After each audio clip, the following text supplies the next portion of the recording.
बहुत अच्छी कविताएं सभी इन कवियों की हुई हैं।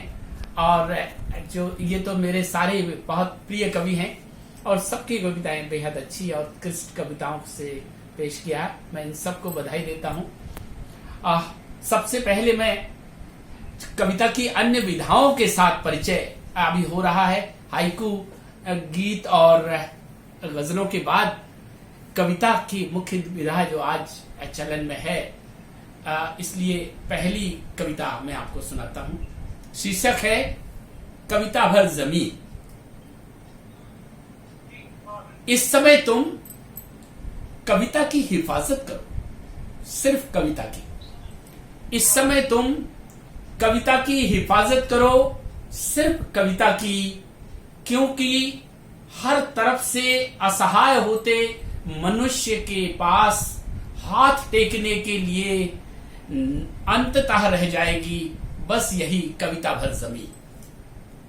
इस समय कविता की हिफाजत करो, सिर्फ कविता की, क्योंकि हर तरफ से असहाय होते मनुष्य के पास हाथ टेकने के लिए रह जाएगी अंततः बस यही कविता भर जमीन।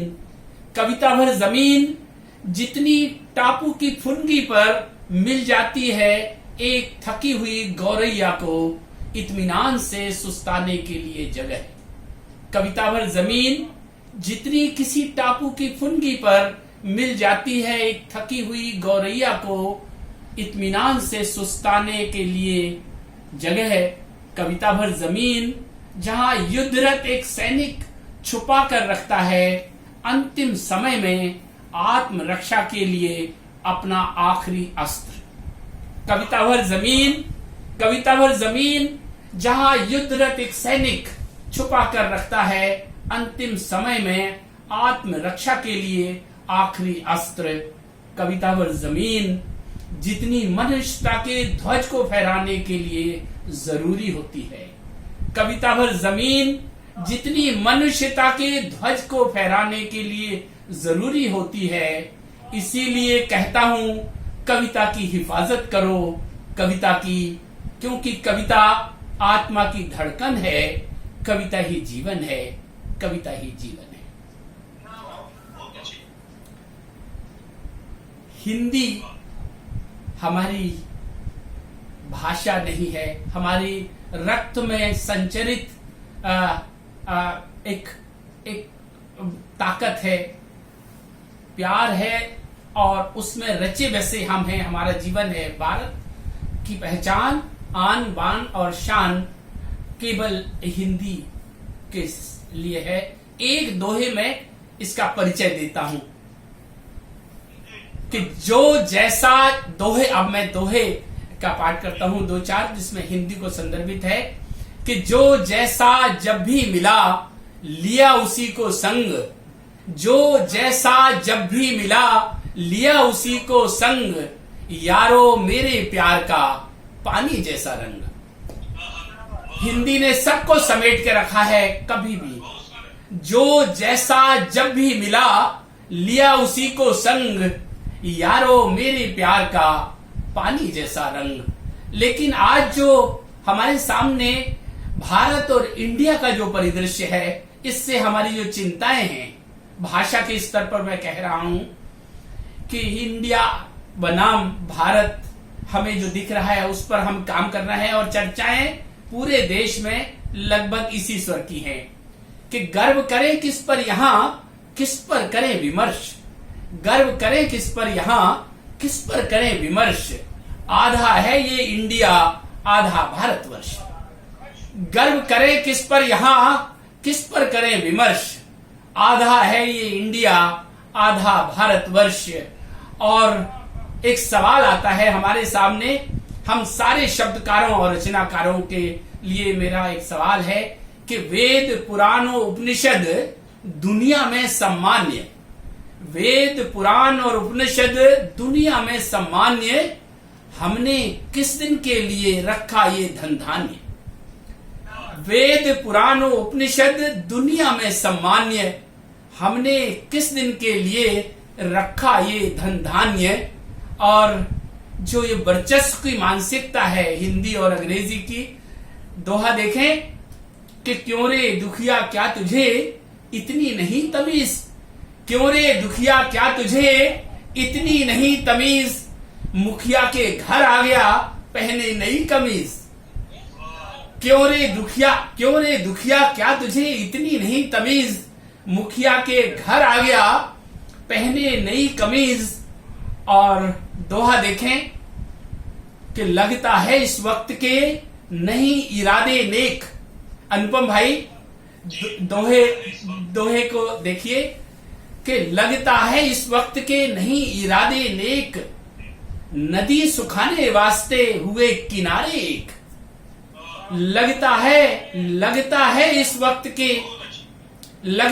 इस वक्त के नहीं इरादे नेक, नदी सुखाने वास्ते हुए किनारे एक। और कुछ अलग रंग के दोहे हैं, ये भी भाषा और शिक्षा से जुड़े हुए, कि बचपन में जिसकी कलम वक्त ले गया छीन, बचपन में जिसकी कलम वक्त ले गया छीन, बाल पेन वह बेचता बस में 10 के 3। बचपन में जिसकी कलम वक्त ले गया छीन, बाल पेन वह बेचता बस में 10 के 3। और जो उम्मीदें हमें इस नए माहौल में, वातावरण में बनी है, और जिस साहस से हम इस मुश्किल का सामना कर रहे हैं, उसको लेकर एक दोहे देखें कि फिर निराश मन में जगी नव जीवन की आस, फिर निराश मन में जगी नव जीवन की आस, चिड़िया रोशनदान पर फिर से लाई घास।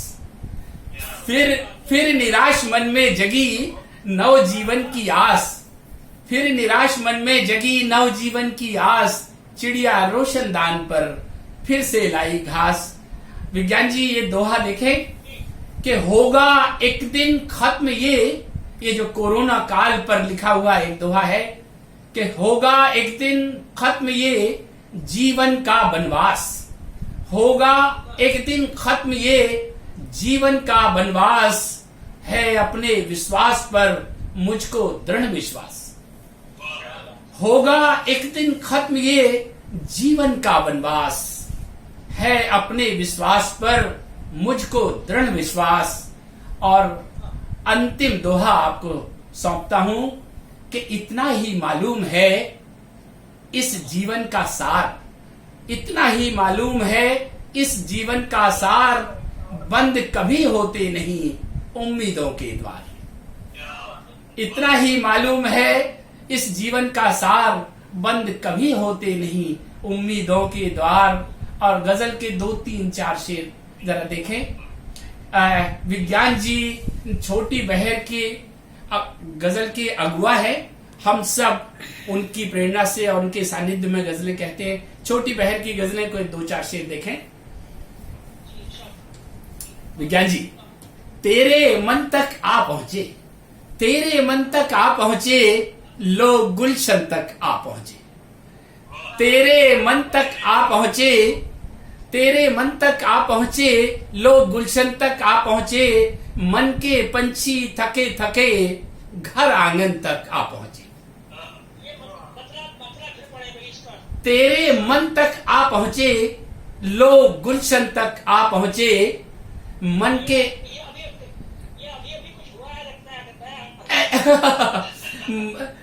तेरे मन तक आ पहुंचे, लोग गुलशन तक आ पहुंचे, मन के पंछी थके थके घर आंगन तक आ पहुंचे। और बैठ के सोचो कैसे हम इस उलझन तक आ पहुंचे। और अंतिम इस गजल का अंतिम शेर है कि अमृत घट भी निकलेगा, अमृत घट भी निकलेगा, हम मंथन तक आ पहुंचे।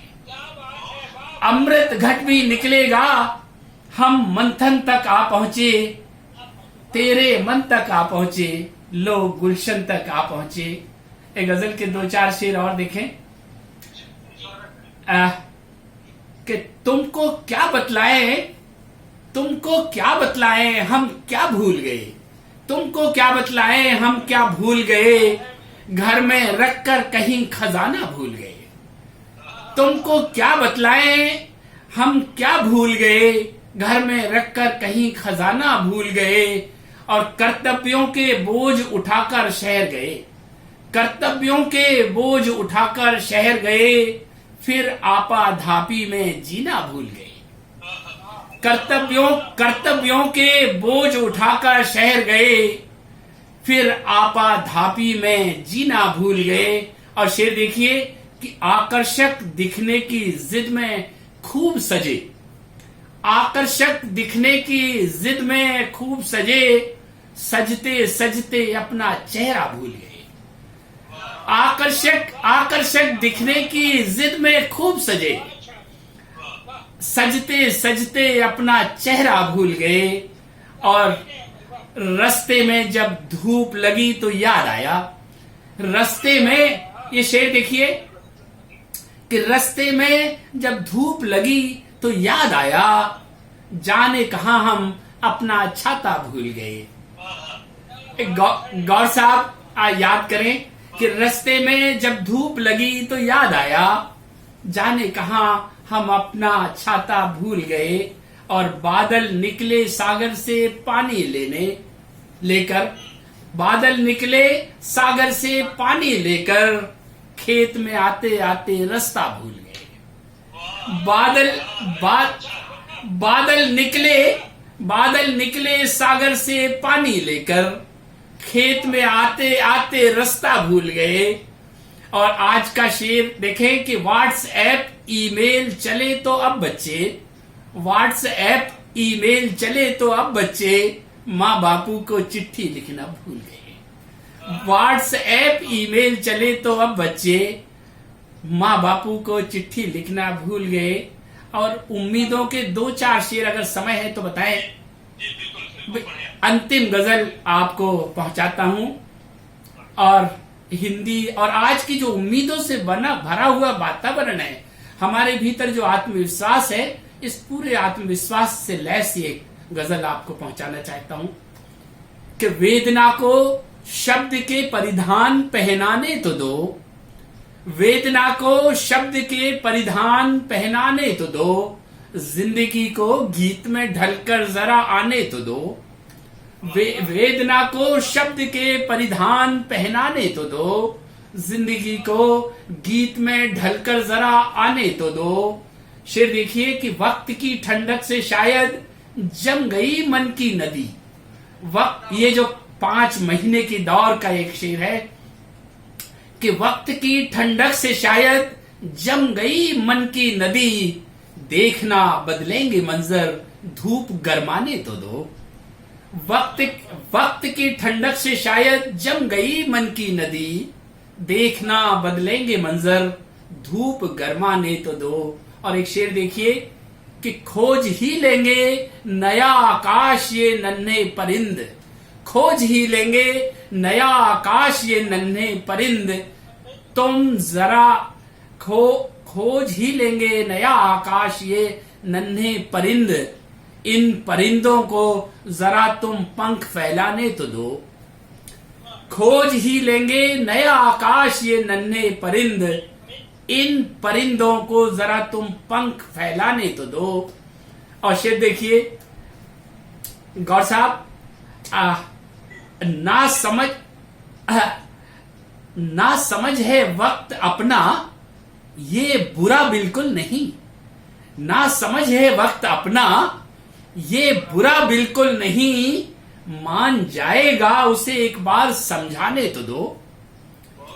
ना समझ है वक्त अपना ये बुरा बिल्कुल नहीं, मान जाएगा उसे एक बार समझाने तो दो।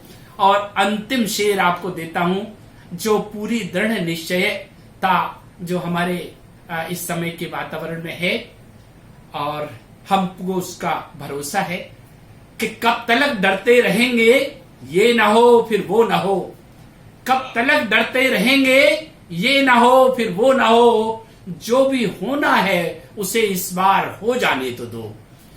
कब तलक डरते रहेंगे ये ना हो फिर वो ना हो, जो भी होना है उसे इस बार हो जाने तो दो। वेदना को शब्द के परिधान पहनाने तो दो, जिंदगी को गीत में ढलकर जरा आने तो दो। खोज ही लेंगे नया आकाश ये नन्हे परिंद, इन परिंदों को जरा तुम पंख फैलाने तो दो। इन परिंदों को जरा तुम पंख फैलाने तो दो। नमस्कार, धन्यवाद।